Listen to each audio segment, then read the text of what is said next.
Club pour champion que ce Wilson LS, Low Spin Dyna Power. Low Spin, c'est un Dyna Power Low Spin, c'est le modèle 2025 que nous allons tester immédiatement. Une tête, on va le voir au niveau architectural, plus petite, plus compacte, pas de réglage de droite-gauche, etc. Non, etc. mais du poids... Oui, ça on en parlera aussi dans le détail. On le teste aujourd'hui avec un manche Denali en 60 grammes 6.0. Oh bah dis donc, qu'est-ce qu'il fait là lui? Ben oui, un stiff à 60 grammes.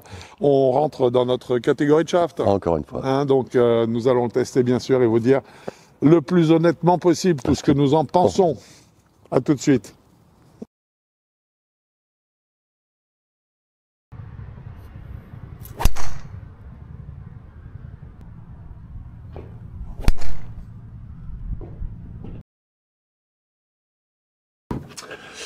Nous attaquons la nouvelle gamme des drivers Low Spin. Low Spin, les drivers spécial champions. Voilà, normalement champion. Donc.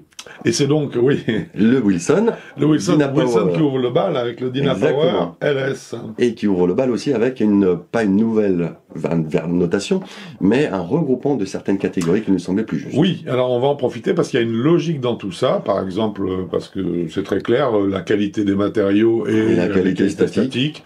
Ce sont deux chapitres que nous avons regroupés cette fois. Donc c'est sur 4 points. Comme d'habitude. Au lieu d'être 2 fois en 2 points, ils seront 1 fois en 4 points. Voilà, et on a fait la même chose pour le spin et la trajectoire. Exactement. Donc au lieu de mettre 2 points, on met 4 pour la totalité. Voilà, donc ça donne une formule qui, selon nous, est plus cohérente et donc plus logique pour votre lecture. Voilà. Alors donc, ce driver Dyna Power LS. Oui, alors il existe en 9 degrés et en 10,5. Et je crois pas en 12. Pas en 12, bah non, c'est pas trop prévu. Et je crois qu'il existe aussi en 8. Oui. 8 modifiables, donc c'est un peu bizarre leur truc, comment c'est fait, mais bon. Au moins il y a. Et puis non seulement c'est des poids réglables, mais en plus c'est réglable au niveau de l'ozel avec 6 positions différentes. D'accord. Voilà. Formidable. Ensuite, c'est une tête plus petite que d'habitude, que les normaux, on va dire. C'est classique chez les drivers low spin. Voilà, puisqu'ils veulent justement avoir plus de vitesse, donc moins de résistance à l'air, donc forcément ils sont plus petits. Dis-moi, mais excuse-moi, mais tu commencerais pas par faire un peu d'architecture là? Ah si, je suis bien lancé. Ah ouais, d'accord. Donc 445 cm3 au lieu des 460 max autorisé. Voilà, classique chez les drivers low spin, donc on a un volume qui est moindre. Ce qui impliquera bien sûr, puisqu'on diminue le volume, une diminution également du moment d'inertie. Aussi.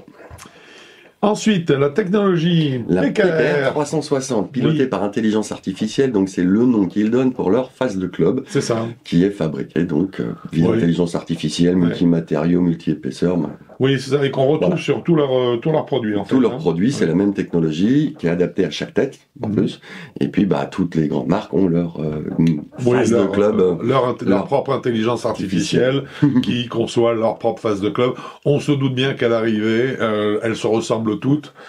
Plus ou moins. Oui, puisqu'en fait l'intelligence va dire la plupart des joueurs ont tendance à la prendre à tel endroit, donc on va mettre un peu plus de masse ou un peu moins parce que donc voilà, c'est systématiquement le même produit à l'arrivée, en fait, pour être honnête. Sur la forme de la tête de club. Oui, alors il y a la jupe qui est surélevée et la couronne qui est incurvée pour réduire la traînée du club, donc augmenter encore une fois la vitesse du club. Oui.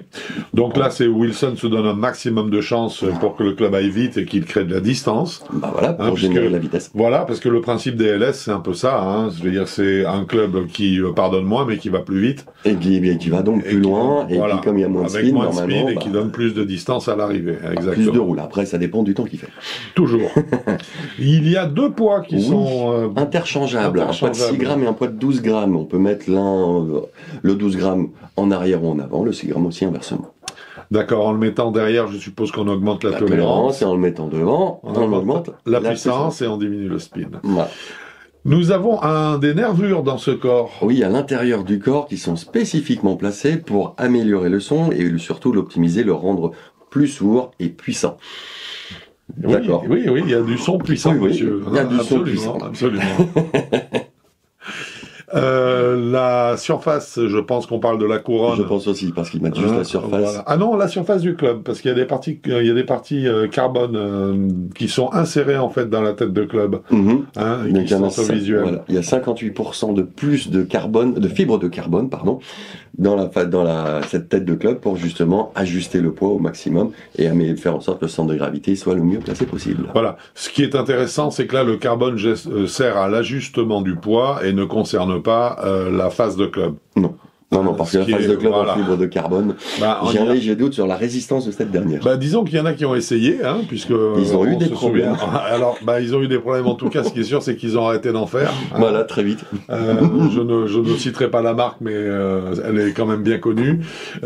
Ça n'a pas donné de résultat à terme suffisamment Donc, soit ils continuent à pousser vers là-dedans pour voir ce que ça donne, mais ils vont garder leur reconnaissance pour eux jusqu'à ce que ça apporte quelque chose.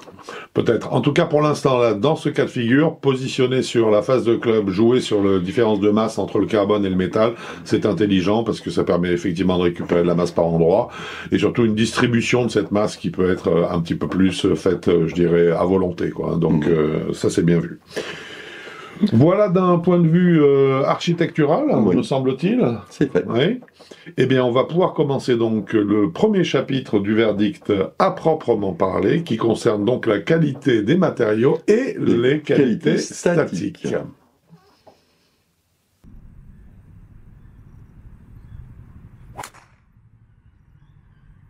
Et est-ce qu'il a un prix? Oui, il a un prix. Alors, pour une fois, c'est un prix qui commence par un 5. Ah, bravo. Il a 549 €. Bravo, félicitations. Super. Et bien sûr, pour tous les membres fans qui passent par la fiche technique qui est sur le site avigolf.com, tout en bas, en pied de page, vous nous la renvoyez à contact@avigolf.fr. Non, .com, pardon. Et puis, à partir de là, on vous aide à le fitter bien pour vous, comme il le faut. Et en plus, grâce à notre partenaire Acrogolf, vous avez 12% de réduction sur ce club. C'est merveilleux, c'est extraordinaire. Extraordinaire. Merci. Ce test est dorénavant terminé. Mon cher Quentin, on se retrouve bientôt sur un parcours de golf. Ou sur avigolf.com. Bon golf à vous. Au revoir.